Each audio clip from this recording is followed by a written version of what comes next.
Hello and welcome back to Controlling Ideas. I'm very excited by today's guest. Today's guest is the former head of creative solutions at YouTube, driving the vision for creative products like Video Builder and resources like the YouTube Creative Directory for small to medium businesses. She is also the founder and former head of YouTube's brand strategy team, accelerating C-level and agency relationships through brand workshops.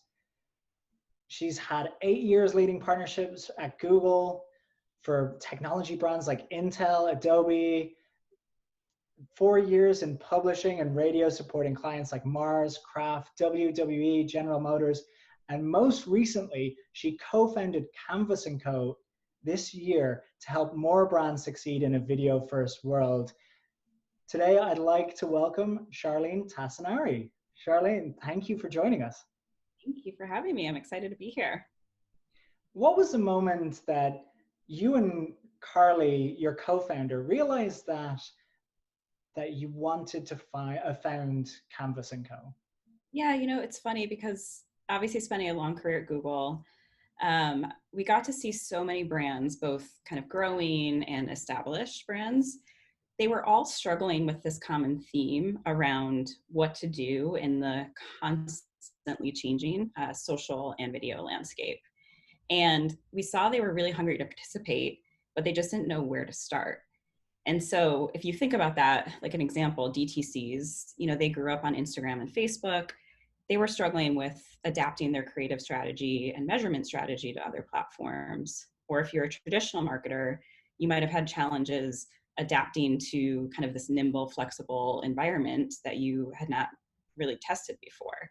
And so you're falling behind. And so when we saw that happening, paired with what was also a very confusing marketplace, every platform, YouTube included, had 10, 20 must-dos of best practices in order to be successful.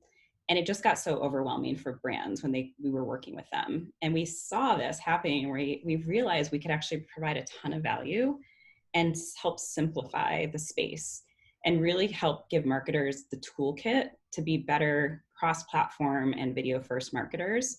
And we know that's really, really important because obviously Nielsen and Harvard Business Review have done a ton of studies about how creative is really the most important factor in having a successful campaign.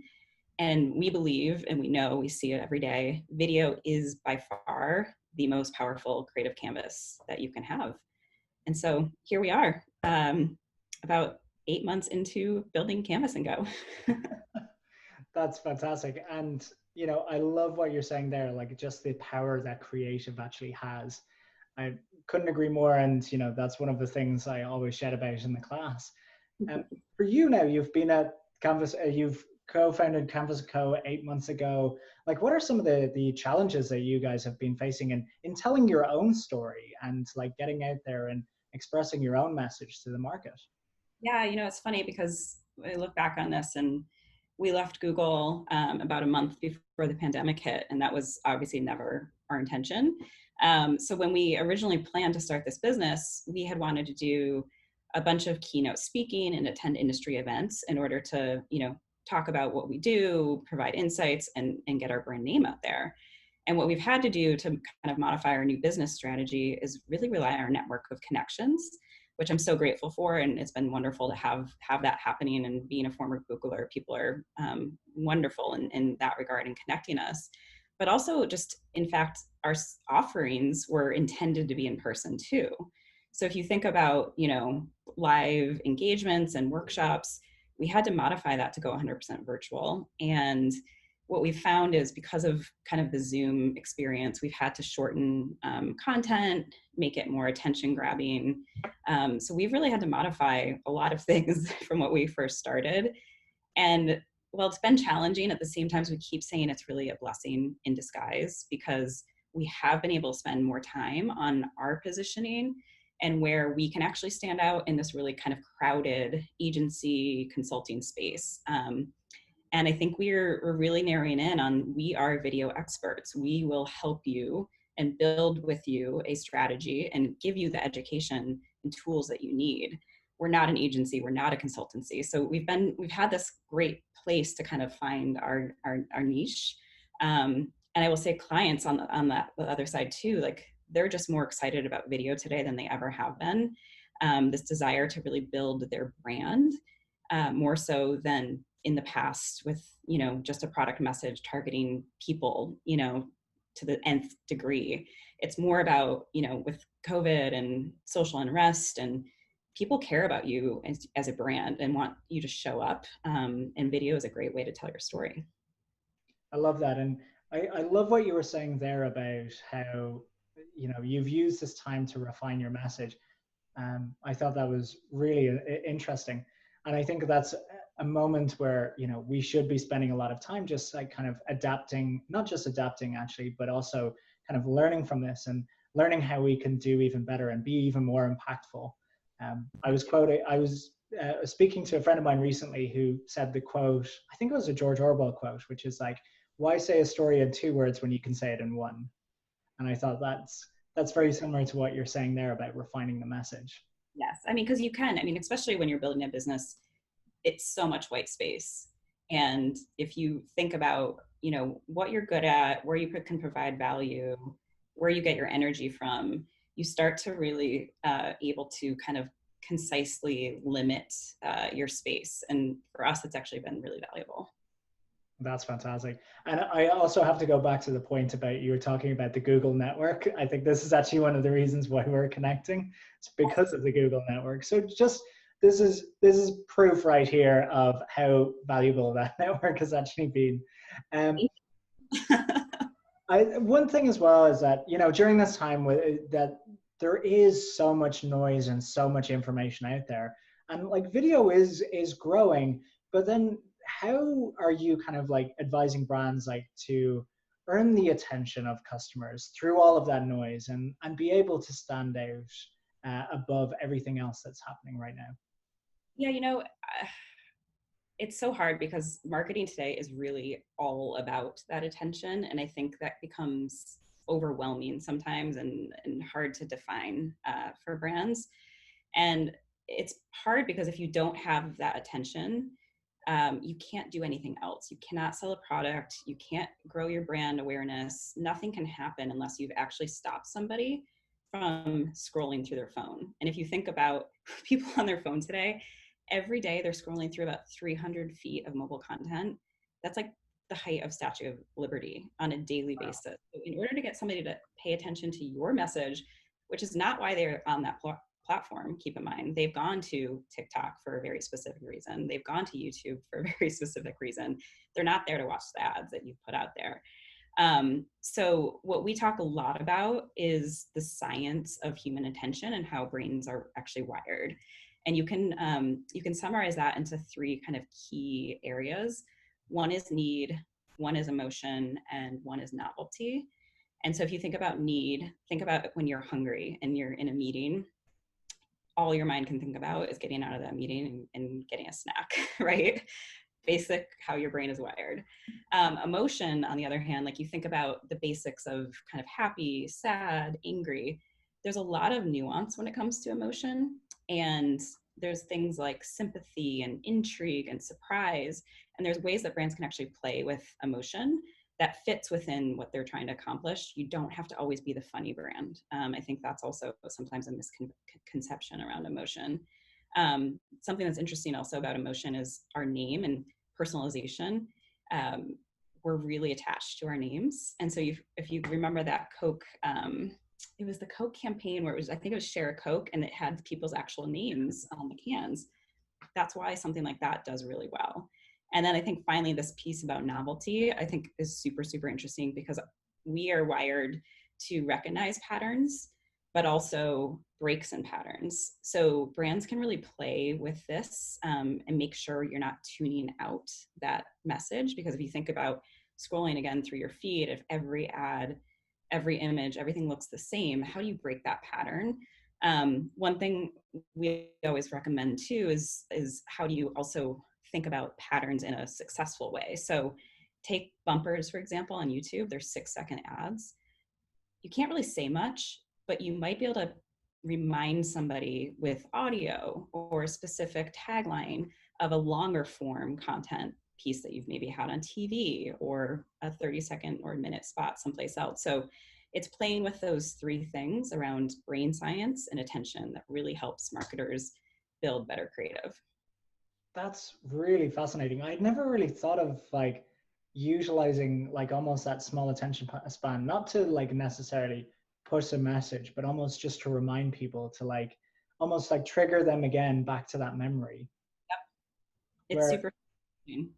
yeah, I think when you just mentioned that, my what it came to mind, it might sound ridiculous, but like the McDonald's ba-da-ba-ba-ba, I love it. And it's like whenever I hear that tune, I automatically know it's McDonald's, whether or not I'm like it's on the TV and I'm not even paying attention. It's just like a trigger that brings me back to, oh yeah. 100%. Another one I like to talk about sometimes is, Allstate, the insurance company, they've played with this idea of patterns and novelty in kind of the opposite way, because they show you, usually insurance is about, we're going to protect you and it's beautiful and, just really kind of what insurance offers, right? It's a pretty basic offering. They use this mayhem character to kind of throw you into the experience of what can happen if you don't have insurance. So it's just funny how you can kind of play with different formulas of this novelty of memory, and either challenging it or reminding somebody with music or a visual. I love that. And also, to go back to something else you say, I didn't realize about the 300 feet stat that people scroll through 300 feet, did you say, of information on their phones? Every day. Every day. Every day. And it's probably, I will say, it's probably gotten worse during the pandemic.